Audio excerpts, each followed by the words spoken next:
Alhamdulillahi Rabbil Alamin. Assalamualaikum warahmatullahi wabarakatuh. Bismillahirrahmanirrahim. Innal hamdalillah nahmaduhu wa nasta'inuhu wa nastaghfiruh wa na'udzu billahi min syururi anfusina wa sayyiati a'malina. May yahdihillahu fala mudilla lahu wa may yudlilhu fala hadiyalah. Asyhadu an la ilaha illallah wahdahu la syarikalah wa asyhadu anna Muhammadan abduhu wa rasuluh wa la nabiyya ba'dah.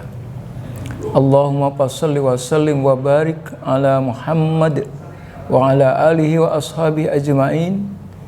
Amma ba'du. Ya ayyuhalladzina amanu taqullaha haqqa tuqatih wa la tamutunna illa wa antum muslimun.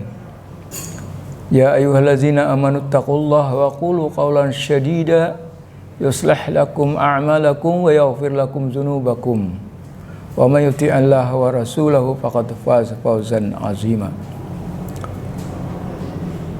Kaum muslimin yang mulia, alhamdulillah kita pada hari ini bersyukur kepada Allah yang memberikan kepada kita hidayah dan memberikan pertolongan kepada kita, dan kepadanya Allah kita wa nastaghfiruh, kita memohon ampun kepada Allah.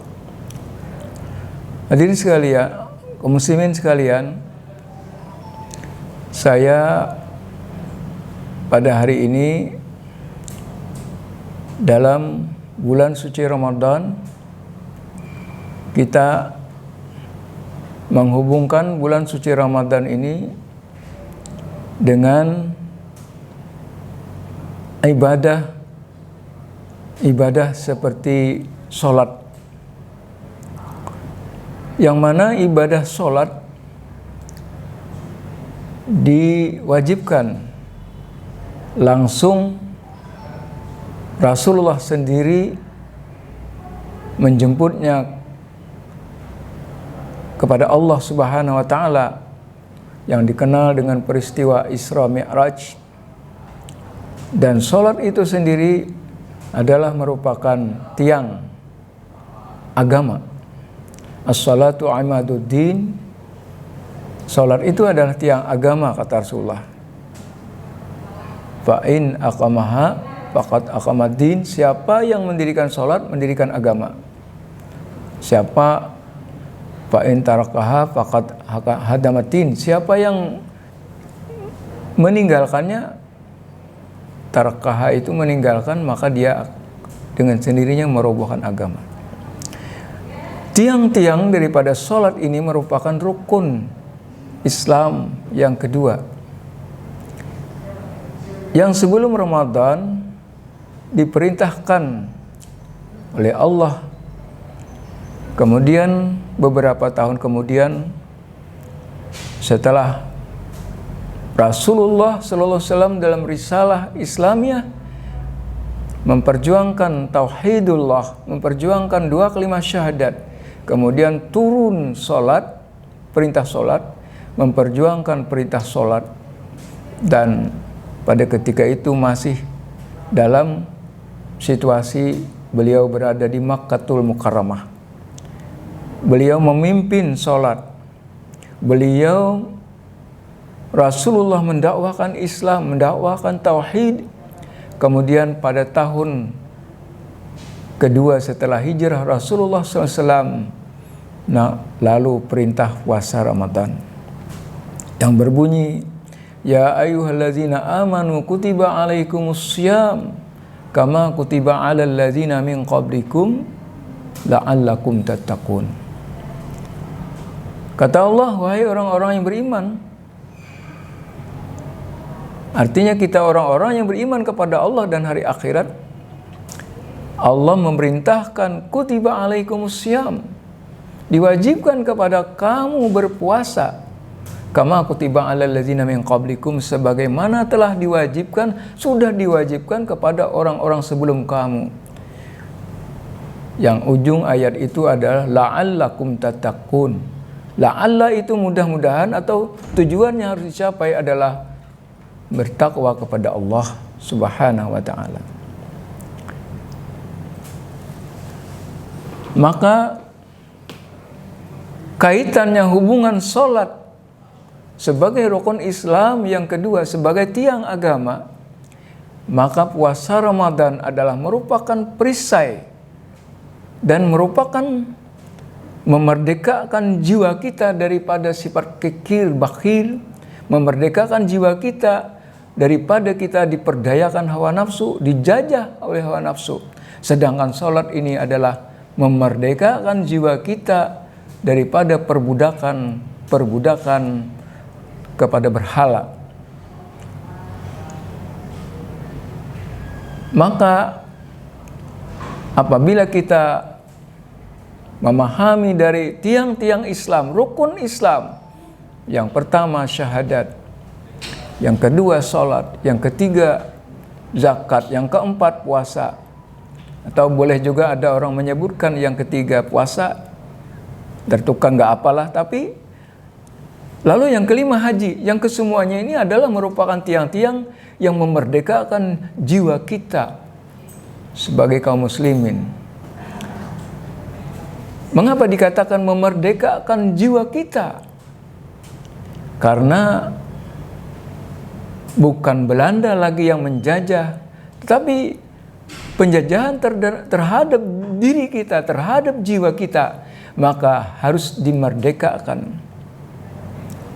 Kemerdekaan jiwa kita dari pengaruh-pengaruh khurafat, pengaruh-pengaruh syirik, pengaruh-pengaruh takhayul, pengaruh-pengaruh taghut yang menjadikan berhala-berhala sehingga merusak keimanan kita. Bahkan dikatakan oleh para ulama membatalkan syahadat kita.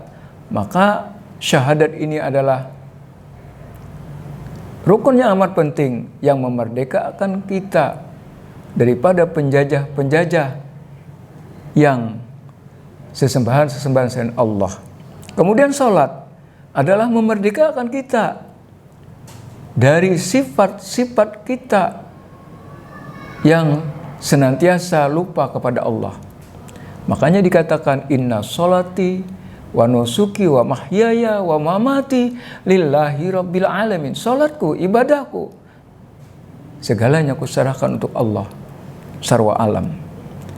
Maka salat adalah di samping kewajiban kita sebagai seorang muslim melaksanakan tiang agama, rukun Islam yang kedua, maka di dalamnya adalah memerdekakan jiwa kita supaya jiwa kita janganlah jiwa kita terjajah. Terlebih lagi yang berikutnya adalah puasa Ramadan yang pada saat ini kita sedang melaksanakan ibadah puasa Ramadan. Rasulullah SAW mengatakan setelah puasa Ramadan itu pada zaman dahulu itu pada saat perang Badar. Jadi pada saat perang Badar dan keadaan situasi dan kondisi pada waktu itu dalam melaksanakan perintah puasa Ramadan ini. Bukankah hadirin sekalian, bukanlah para kaum muslimin sekalian, kita tahu malam hari Rasulullah SAW bersama sahabat-sahabat melaksanakan sholat, melaksanakan salat wajib dan salat sunat atau yang dikenal dengan qiyamul Ramadan, atau yang sekarang karena tarawih ini agak santai-santai, qiyamul Ramadan. Pada siangnya Rasulullah melawan musuh perang Badar yang jumlahnya luar biasa besarnya, yang jamaah kaum muslimin menghadapi kaum kufar Quraisy yang sangat besar jumlahnya. Dalam catatan sejarah 1000, sedangkan umat Islam pada waktu itu sangat sedikit. Tapi tidak mengurangi kewalahan-kewalahan umat Islam pada ketika itu. Ketika bertemu dengan saudara-saudara, bertemu dengan jamaah, bertemu dengan sahabat-sahabat, Lalu sahabat-sahabat itu ketika berjabat tangan memandang, bersalaman memandang, setelah sholat, malamnya sholat, tidak mengurangi semangat, padahal siangnya bertempur, berperang, dalam kondisi lapar, kondisi lemah, tetapi tidak mengurangi semangat. Ketika bertemu sesama sahabat, ingat akan Allah. Karena itu barangkali apabila masyarakat kita, sebagian masyarakat kita bila bersalaman, lalu bersalaman ada yang disebutnya dengan ucapan Allah. Ada yang disebutnya Allahumma shalli ala Muhammad. Barangkali, tapi tidak ada kita temukan dalilnya. Tapi yang jelas Rasulullah itu bersama kaum muslimin, siang harinya perang Badar, tapi malamnya bertemu, melaksanakan sholat. Apabila bertemu itu berjabat tangan atau tidak berjabat tangan dengan mengangguk, ingat Allah, disebutnya Allah. Jadi kaitan sholat, kaitan dengan ibadah puasa Ramadan, memberikan doktrin Islam, menimbulkan keberanian. Doktrin Islam menimbulkan keberanian. Saudara sekalian, kita ingat tokoh Muhammadiyah. Siapa itu? Jenderal Besar Sudirman. Beliau ya akrab dengan Buya Hamka almarhum. Beliau seholo kalang pernah tidur bersama, pernah bincang bersama. Pak Dirman, kata Buya Hamka, siapa yang ditakuti? Kata Pak Dirman, saya tidak takut Allah. Tidak takut kepada yang lain kecuali hanya Allah. Hanya Allah. Jadi memang doktrin Islam seperti para pejuang kita, seperti para pahlawan kita, karena didoktrin dari Islam sehingga menimbulkan keberanian. Keberanian menegakkan yang hak, keberanian membela kebenaran, tidak takut kepada siapapun. Jadi hadirin sekalian, para jemaah sekalian, bahwa ibadah puasa Ramadan pada saat di zaman Rasulullah berserta sahabat sangat kuat dan sangat semangat, walaupun orang-orang kaum kufar Quraisy menyangka ini kaum muslimin ini sudah kewalahan, di samping jumlahnya sedikit, di samping juga sedang berpuasa, padahal sedang berpuasa ini bahkan menimbulkan semangat. Itulah yang dikatakan kam min fi'atin qalilatin ghalabat fi'atan katsiratan biiznillah. Berapa banyak yang jumlahnya sedikit tapi mengalahkan yang banyak karena kualitas, karena semangat, karena iman. Itulah mudah-mudahan menjadikan inspirasi bagi kita dalam menegakkan li'la bi kalimatillah, tegaknya agama Allah. Lalu kita kaitkan dengan puasa Ramadan saat ini. Kembali kita puasa Ramadan mengenang di zaman Rasulullah, maka kita perlu kesabaran.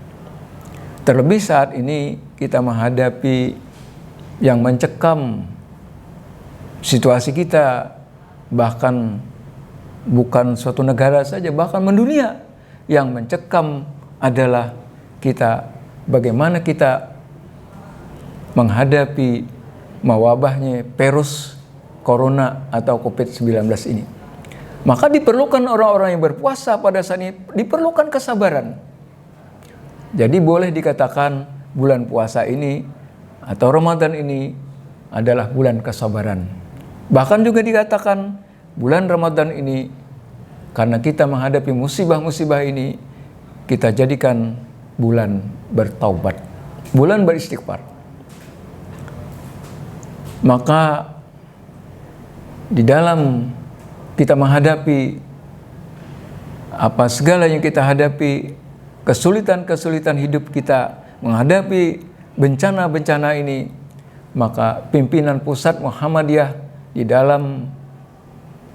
dalam tuntunannya bahwa kita dibolehkan kita melakukan qunut nazilah. Kalau perlu dibolehkan melakukan qunut nazilah agar kita dapat Allah menolong kepada kita sehingga bencana-bencana musibah ini yang mencekam ini dapat berakhir dengan baik.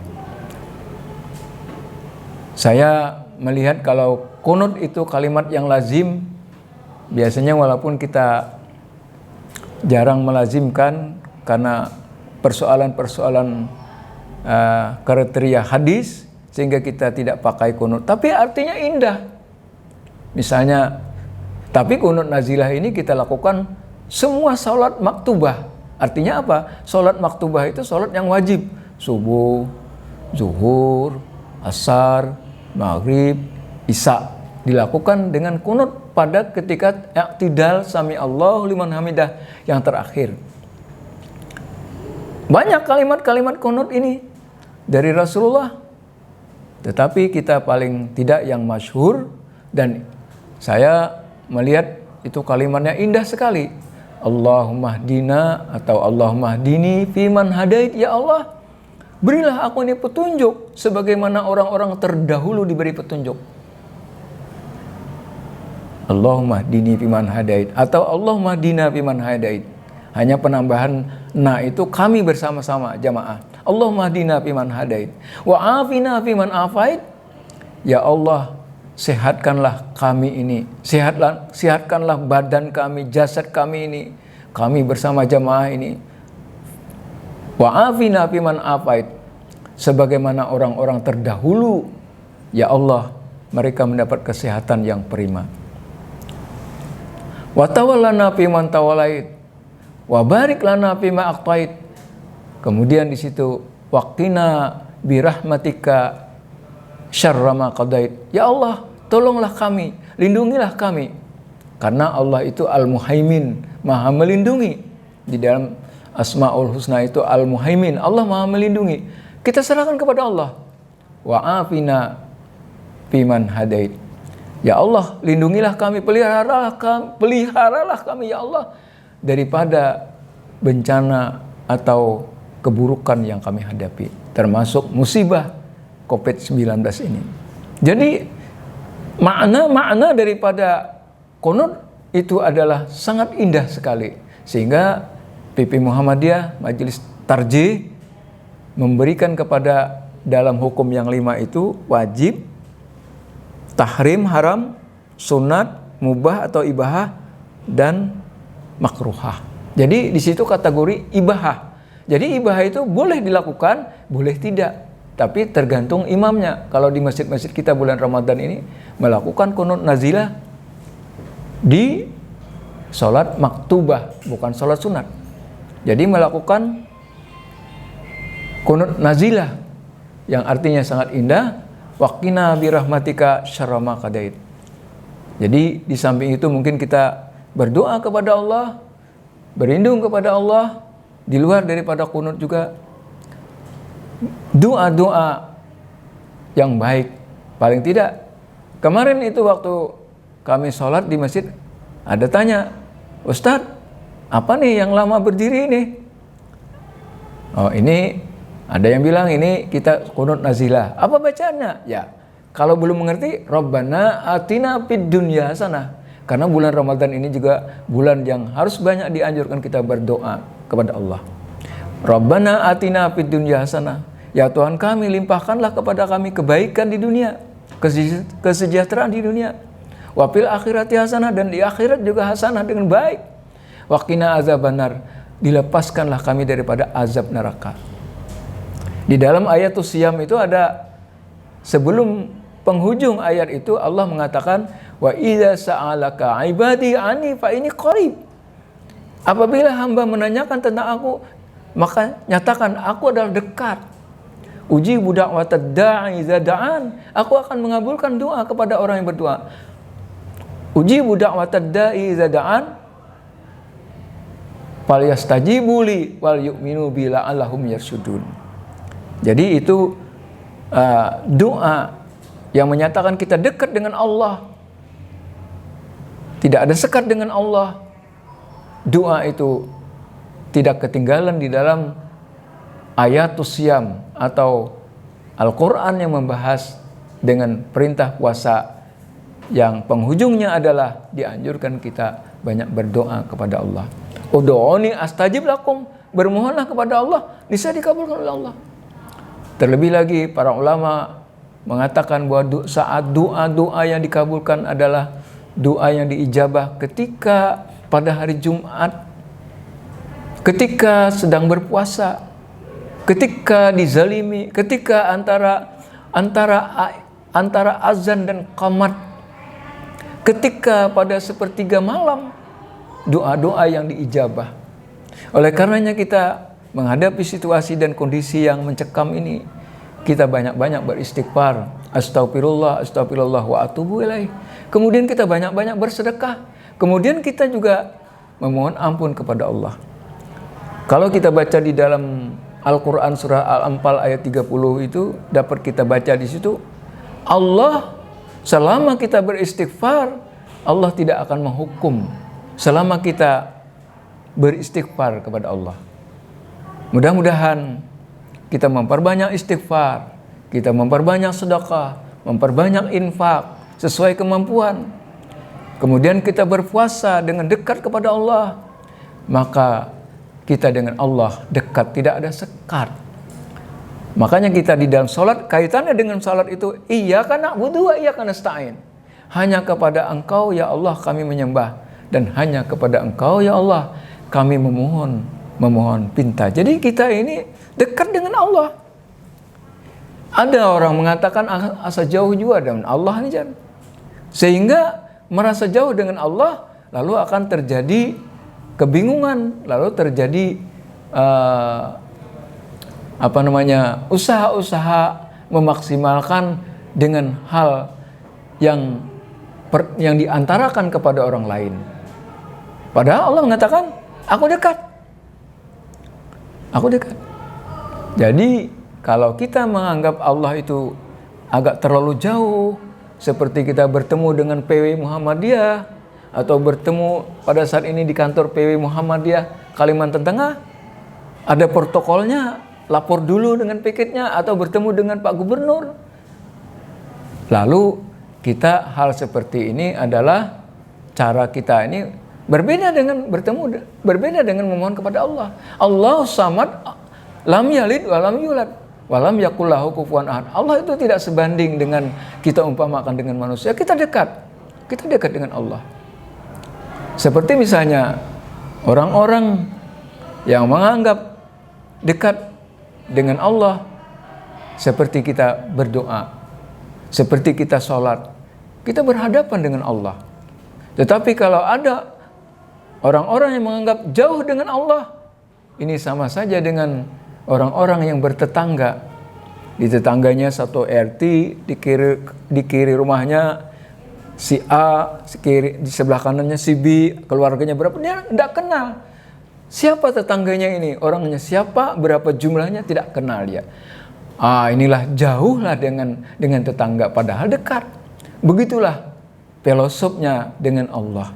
Sehingga Allah mengatakan, ud'uni astajib lakum. Berdoalah, bermohonlah, niscaya aku kabulkan.